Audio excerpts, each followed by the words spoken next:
Assalamualaikum warahmatullahi wabarakatuh. Perkenalkan nama saya Muhammad Akbar Sinta Prayuda. Saya dari offering E dengan NIM 23061161773. Di sini saya akan menerangkan atas peningkatan heart related fitness dan skin related fitness. Kita langsung saja ke komponen yang pertama yaitu cardiorespiratory endurance. Di sini saya mengambil tes Harvard State Test atau dengan kata lain yaitu naik turun tangga, di mana tujuan tes ini yaitu adalah untuk memantau perkembangan sistem kardiovaskular atlet dengan petunjuk pelaksanaan yaitu melangkah ke bangku kebugaran standar sekali setiap 2 detik selama 5 menit atau kurang lebih 150 langkah. Yang selanjutnya yaitu 1 menit setelah menyelesaikan tes ukur dan denyut nadi Anda. Yang kedua yaitu 2 menit setelah menyelesaikan tes ukur denyut nadi, dan yang ketiga yaitu 3 menit setelah menyelesaikan tes ukur denyut nadi. Selanjutnya yaitu validitas. Terdapat tabel yang dipublikasikan untuk mengumpulkan hasil dengan tinggi kebugaran potensial dan korelasinya tinggi. Reliabilitasnya yaitu bergantung pada seberapa ketat tes dilakukan dan tingkat motivasi individu untuk melakukan tes. Dan untuk norma diperoleh untuk jenis kelamin laki-laki sempurna yaitu 90, di atas rata-rata yaitu 80 sampai 90, rata-rata yaitu 65 sampai 79, di bawah rata-rata yaitu 55 sampai 64, dan buruk kurang dari 55. Untuk perempuan sendiri yaitu yang baik 86, lebih dari 86, di atas rata-rata yaitu 76 sampai 86, rata-rata yaitu 61 sampai 75, di bawah rata-rata yaitu 50 sampai 60, dan buruk kurang dari 50. Untuk alat yang dibutuhkan yaitu adalah meja setinggi 45 cm, stopwatch, dan asisten.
Selanjutnya yaitu adalah komponen balance.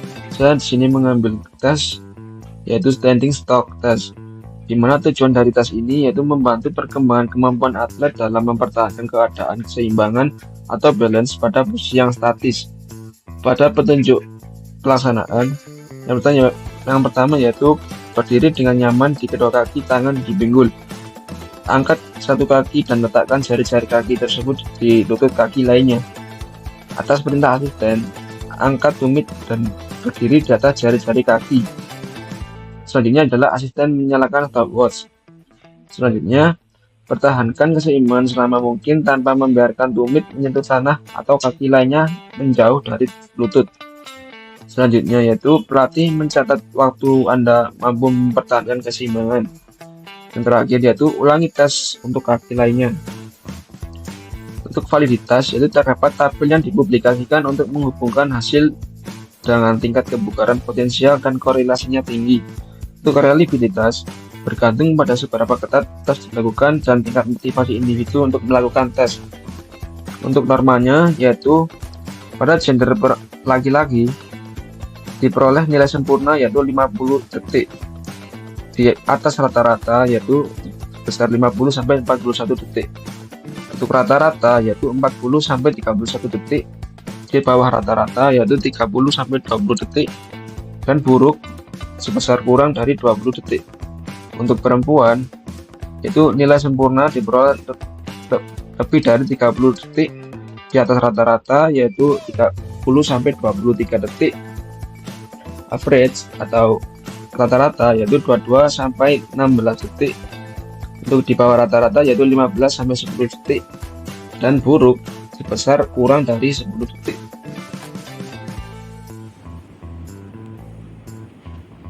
Untuk alat yang dibutuhkan yaitu adalah permukaan rata dan kering, stopwatch, dan asisten.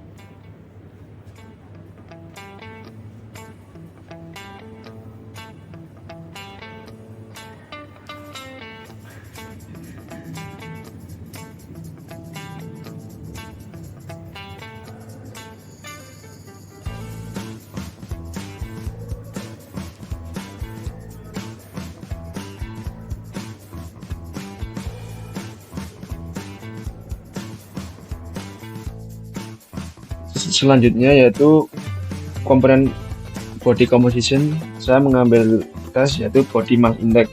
Dengan tujuan tes ini yaitu memantau berat badan atlet.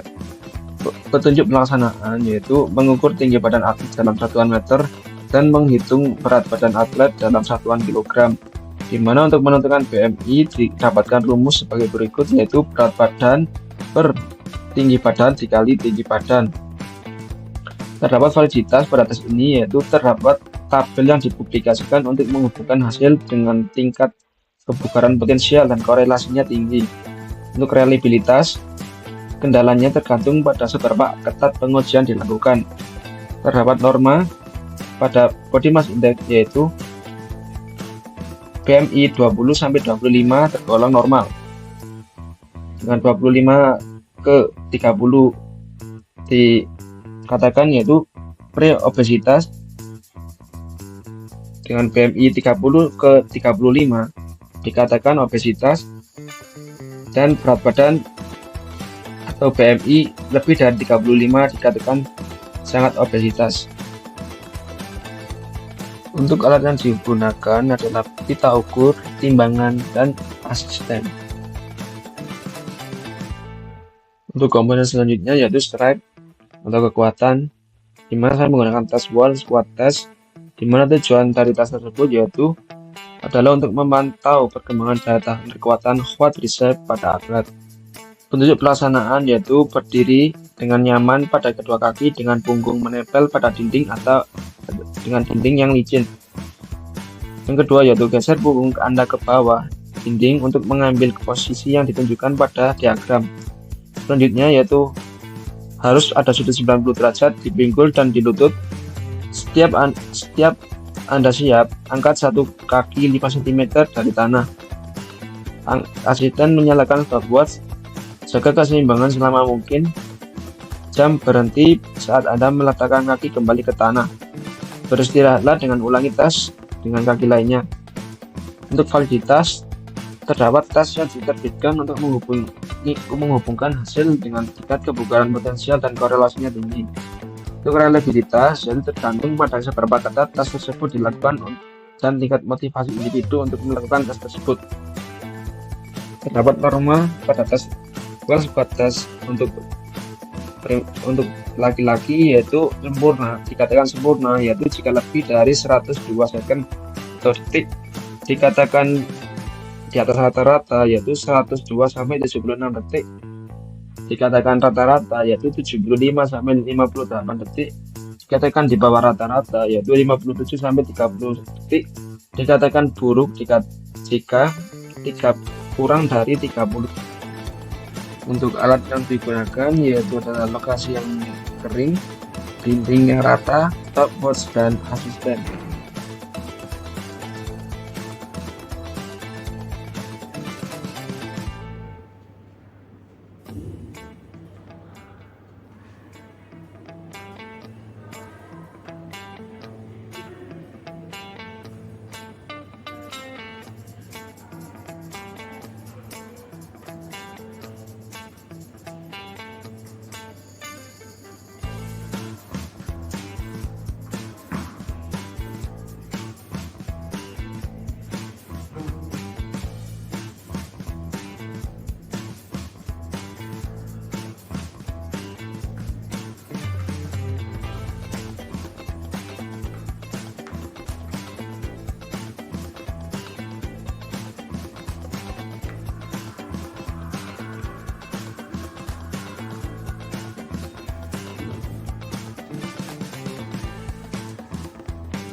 Komponen selanjutnya yaitu adalah agility atau kelincahan. Di sini saya mengambil tes zigzag test.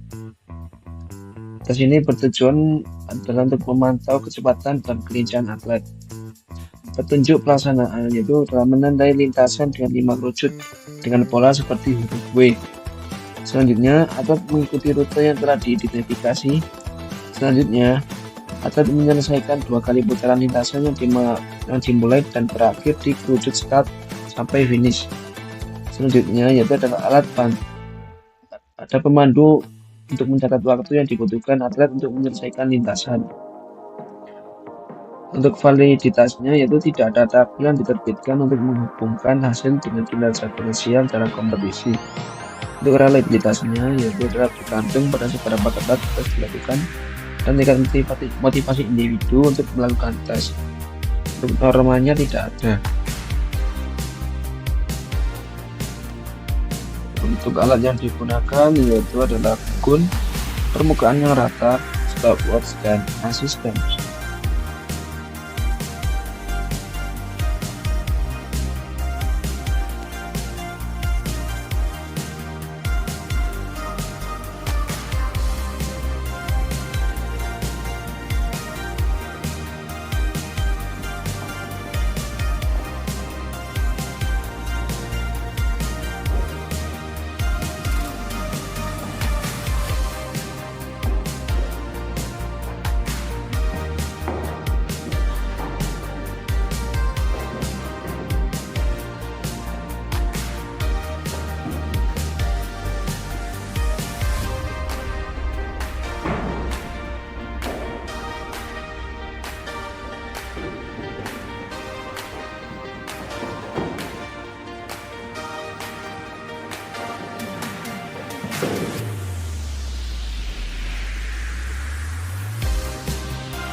Untuk komponen selanjutnya yaitu adalah muscular endurance.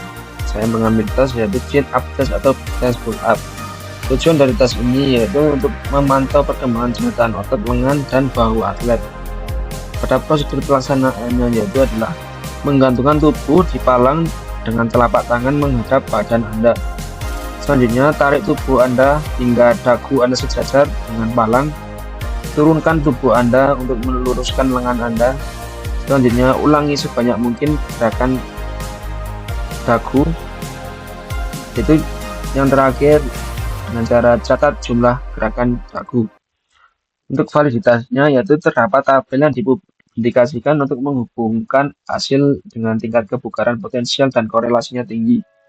Untuk reliabilitas itu bergantung pada seberapa ketat tes tersebut dilakukan dan tingkat motivasi individu untuk melakukan tes tersebut. Terdapat norma untuk pada tes chin-up test, yaitu untuk gender laki-laki dikatakan sempurna jika lebih dari 13, dikatakan di atas rata-rata jika 9 sampai 13 kali, dikatakan rata-rata yaitu 6 sampai 8, dikatakan di bawah rata-rata yaitu 3 sampai 5 kali, dikatakan buruk jika kurang dari 3. Untuk perempuan yaitu sempurna jika dilakukan lebih dari 6 kali. Di atas rata-rata 5 sampai 6 kali, rata-rata yaitu 3 sampai 4 kali, di bawah rata-rata yaitu 1 sampai 2 kali, dikatakan buruk yaitu 0. Untuk alat yang digunakan yaitu adalah tim akbar dan seorang asisten.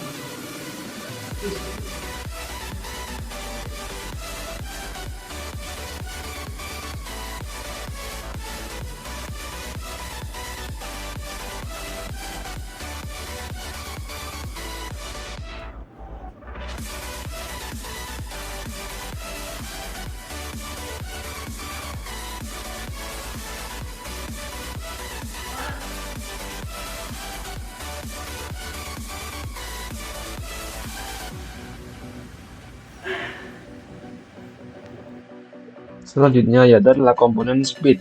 Saya mengambil tes 30 meter akselerasi tes, di mana tujuan dari tes ini yaitu adalah memantau perkembangan kemampuan atlet untuk secara efektif dan efisien melakukan akselerasi dari posisi berdiri atau dari blok awal hingga kecepatan maksimal.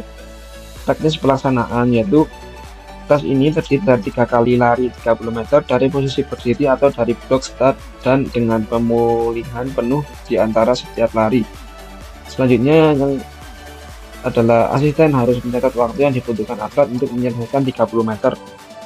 Validitas dari tes ini yaitu adalah ada tabel yang diterbitkan untuk menghubungkan hasil dengan tingkat kebugaran potensial dan korelasinya tinggi. Untuk reliabilitasnya tergantung pada seberapa ketat tes dilakukan dan tingkat motivasi individu untuk melakukan tes. Dapat norma dari tes ini yaitu pada gender laki-laki dikatakan sempurna yaitu kurang dari 4,0 detik, dikatakan di atas rata-rata yaitu 4,2 sampai 4 detik, dikatakan rata-rata yaitu 4,4 sampai 4,3 detik, dikatakan di bawah rata-rata yaitu 4,6 sampai 45 detik, dikatakan buruk jika lebih dari 4,6 detik. Untuk perempuan dikatakan sempurna yaitu kurang dari 4,5 detik, dikatakan di atas rata-rata jika 4,6 sampai 4,5 detik, dikatakan rata-rata jika 4,8 sampai 4,7 detik, dikatakan di bawah rata-rata yaitu 5,0 sampai 4,9 detik, dikatakan buruk yaitu jika lebih dari 5 detik.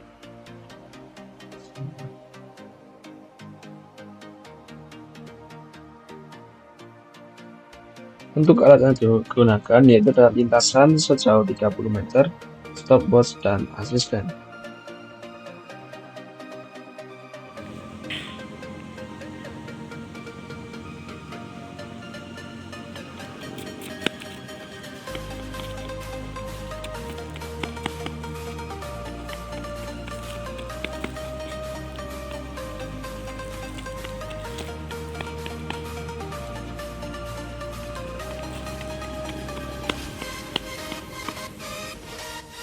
Untuk selanjutnya yaitu adalah komponen power, di mana saya mengambil tes deadlift.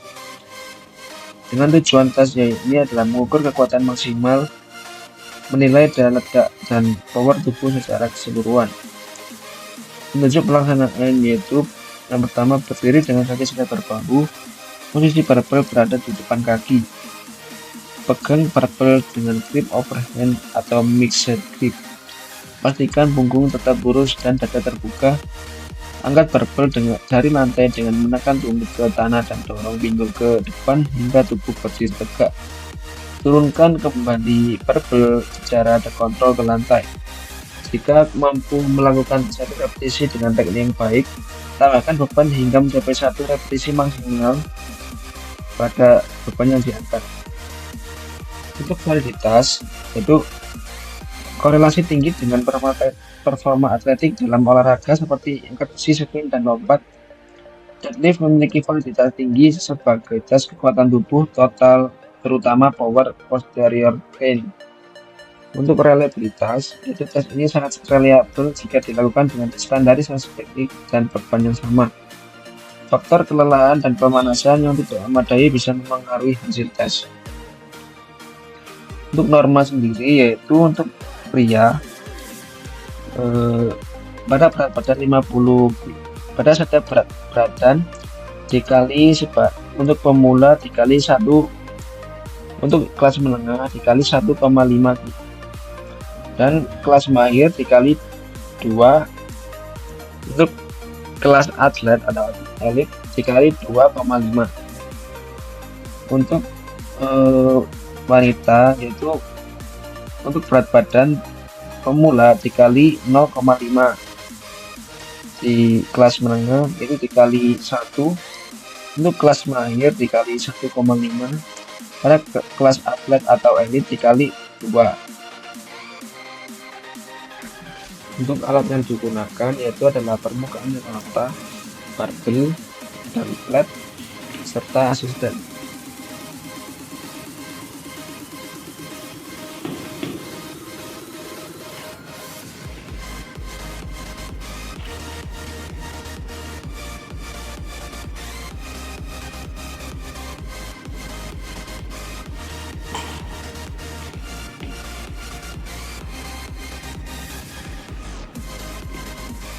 Terus selanjutnya yaitu komponen koordinasi atau koordinasi.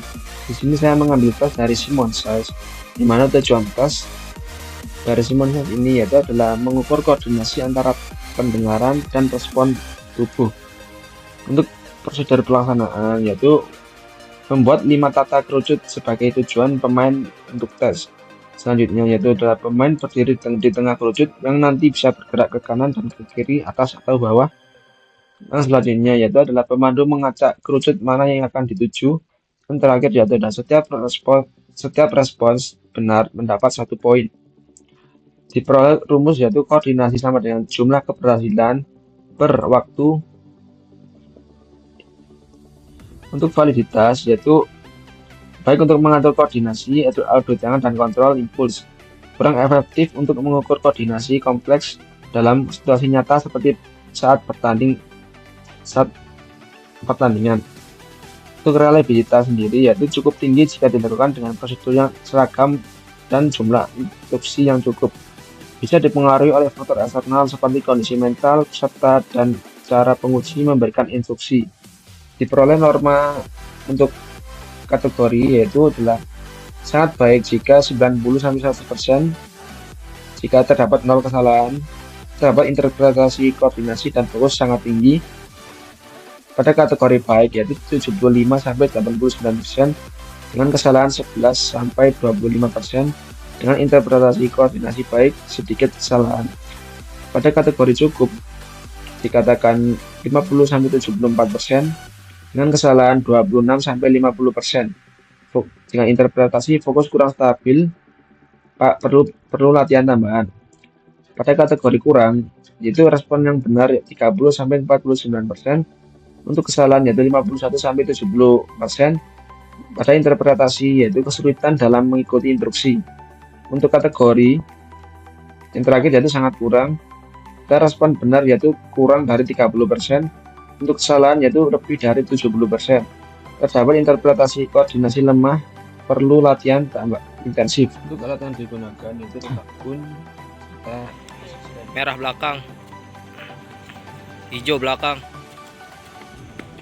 hijau depan, merah depan, hijau belakang, merah belakang, hijau depan, hijau belakang, merah depan, merah belakang, hijau belakang, merah belakang, merah depan, hijau depan, hijau belakang, merah depan, merah belakang. Untuk komponen selanjutnya yaitu adalah fleksibilitas atau fleksibilitas. Di sini saya mengambil tes statik fleksibilitas hip and trunk, di mana tujuan dari tes ini yaitu adalah untuk membantu memantau perkembangan fleksibilitas pinggul dan badan atlet. Pada prosedur pelaksanaan yaitu perlahan membungkuk dan raih ke depan sejauh mungkin sambil menggeser jari di sepanjang penggaris. Yang selanjutnya yaitu tahan posisi akhir selama 2 detik. Catat batas jari yang dicapai hingga 1/10 inci terdekat. Ulangi pengujian 3 kali dan catat jarak yang terbaik. Untuk validitas dari tes ini yaitu terdapat tabel yang dipublikasikan untuk menghubungkan hasil dengan tingkat fleksibilitas potensial dan korelasinya tinggi. Untuk reliabilitas yaitu bergantung pada seberapa ketat tes dilakukan dan tingkat motivasi individu untuk melakukan tes. Di mana terdapat norma pada tes ini yaitu untuk umur yang kurang dari 36 dikatakan baik jika untuk laki-laki dikatakan baik jika lebih dari 17,9 dikatakan baik jika 17 sampai 17,9 dikatakan rata-rata jika 15,8 sampai 16,9 dikatakan kurang jika 15,0 sampai 15,7 dikatakan sangat kurang jika kurang dari 15. Untuk perempuan yaitu dikatakan sempurna jika lebih dari 17,9 dikatakan baik jika 16,7 sampai 17,9 dikatakan rata-rata jika 16,2 sampai 16,6 dikatakan kurang jika 15,8 sampai 16,1 dikatakan sangat kurang jika kurang dari 15,4. Untuk umur 36 sampai 49 tahun untuk laki-laki dikatakan sempurna jika lebih dari 16,1 dikatakan baik jika 14,6 sampai 16,1 dikatakan rata-rata jika 13,9 sampai 14,5 dikatakan kurang jika 13,4 sampai 13,8 dikatakan sangat kurang jika kurang dari 13,4. Untuk perempuan yaitu dikatakan sempurna jika dikatakan sempurna jika lebih dari 17,4 dikatakan baik jika 16,2 sampai 17,4 dikatakan rata-rata jika 15,2 sampai 16,1 dikatakan kurang jika 14,5 sampai 15,1 dikatakan sangat kurang yaitu kurang dari 14,5. Untuk alat yang digunakan yaitu adalah meja ukur, penggaris, dan asisten serta permukaan yang rata.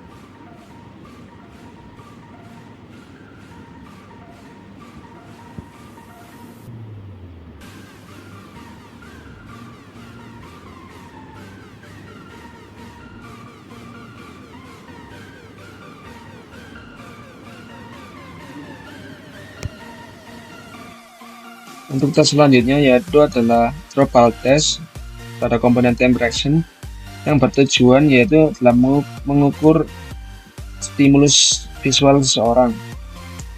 Pada prosedur pelaksanaannya yaitu adalah peserta duduk atau berdiri dengan tangan dalam posisi siap menangkap bola.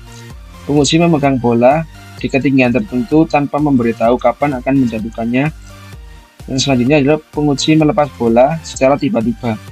Selanjutnya yaitu peserta harus menangkap bola dan menghentikannya atau menangkap secepat mungkin setelah melihatnya satu. Terdapat validitas pada tes Dropal Test, yaitu validitas tes ini cukup baik untuk mengukur reaksi visual sederhana tetapi tidak mencerminkan reaksi kompleks dalam situasi nyata, seperti dalam olahraga yang melibatkan keputusan yang cepat. Untuk reliabilitasnya, yaitu cukup reliabel jika dilakukan dengan prosedur yang konsisten. Posisi tangan sama, bola dilepaskan dengan cara yang seragam dan tidak ada gangguan eksternal. Terdapat norma pada tes ini, yaitu katakan sangat cepat, yaitu dalam waktu kurang dari 160 milisecond pada jarak satu bola, yaitu 12,5 cm, dengan interpretasi yaitu performa luar biasa. Pada kategori cepat, yaitu untuk waktu reaksi 160 sampai 200 milisecond pada jarak satu bola 12,5 sampai 20 cm. Untuk interpretasi yaitu performa sangat baik. Untuk kategori normal untuk atlet yaitu 200 sampai 230 milisecond pada jarak jauh 20 sampai 26 cm. Untuk interpretasi yaitu standar. Untuk kategori normal umum itu diperoleh 230 sampai 250 milisecond pada jarak jatuh bola yaitu 26 sampai 31 cm. Untuk interpretasi yaitu standar umum. Pada kategori lambat itu 250 sampai 300 milisecond pada jarak jatuh 31 sampai 44 cm. Terdapat interpretasi yaitu perlu peningkatan. Pada gerakan sangat lambat itu waktu reaksi lebih dari 300 milisecond pada jarak jatuh bola lebih dari 44 cm. Terdapat interpretasi reaksi yang lemah. Untuk alat yang digunakan yaitu adalah dua bola kasti, stopwatch, dan asisten.